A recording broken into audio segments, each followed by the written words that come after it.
Next example looks like it's one of the ones that we did before, but it leads up to an important concept.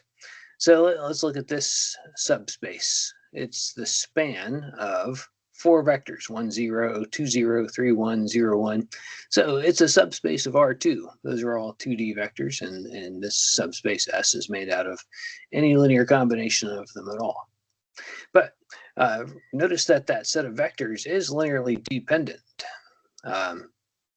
Four of them and only two components each. So 4 is greater than 2. That makes it linearly dependent, which means that some of these vectors can be made as linear combinations of others.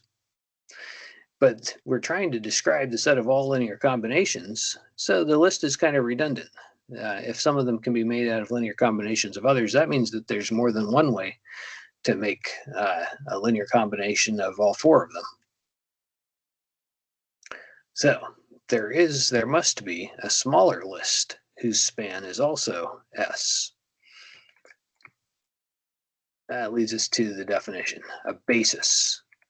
A basis B of a vector space V or a subspace, which is also a vector space, but it is a linearly independent set of vectors, such that the span of that set equals the space that we want.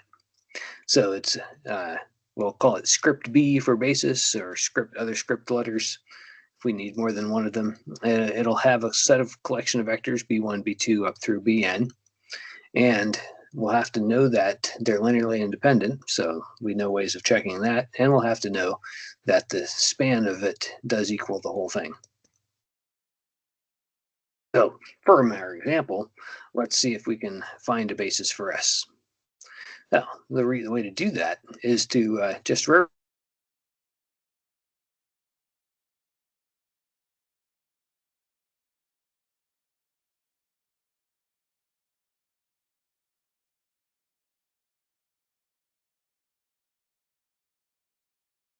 can basically just row reduce the matrix itself into row reduced echelon form. All right, so our original columns were 1, 0, 2, 0, 3, 1, 0, 1. But now we're row reduced that. There isn't too much to do because we already have a pivot in the first column. And the next pivot we can get is that 1 in the second column, and we'll just do row 1 replaced by row 1 minus 3, row 2. So we get a -3 there above the other one. And now we just find the pivots. So it's the first column and the third column. But then you find the original columns in those positions. They were column 1 and column 3. So I look over to the original matrix that I made out of the vectors in my original collection. And those vectors were 1, 0, and 3, 1. So I take those two, and I say that now I know S is equal to the span of those two vectors, 1, 0, and 3, 1.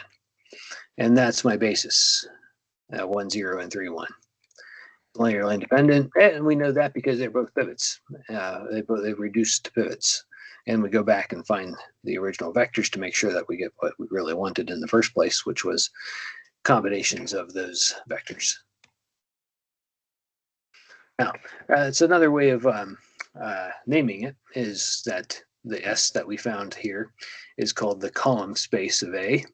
It's linear combinations of all those columns.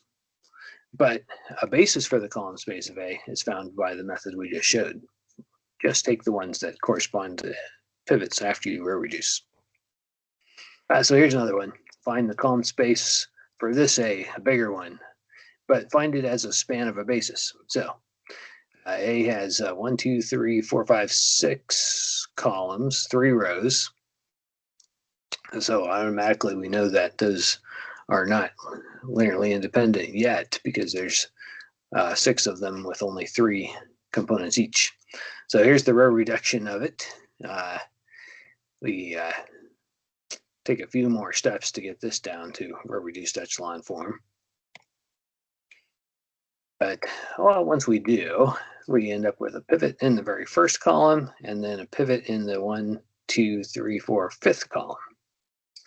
So we take the 2 columns which correspond to those 2 places. In the original, they were 3, 4, 0 and 1, 2, 3, 4, 5, 1, 1, 7. Now those two are the basis for the span, which is the column space of A.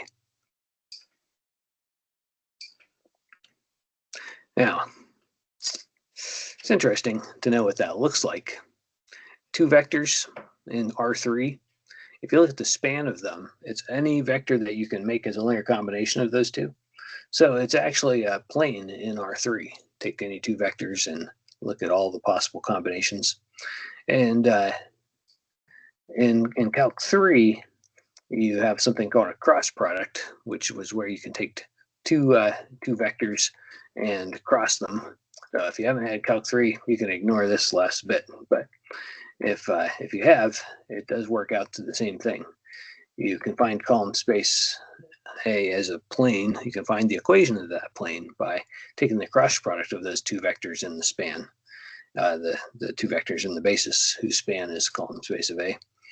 And once you find that cross product, you can use those coefficients as the or use those numbers as coefficients of an equation and get an equation of the plane.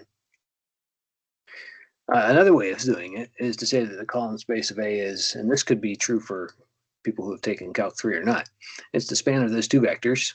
So if you put that back into equation form, it's any xyz element of R3 such that x is equal to a combination of 3 and 1. So 3t plus s times 1, where I'm using s and t as my multipliers instead of c's.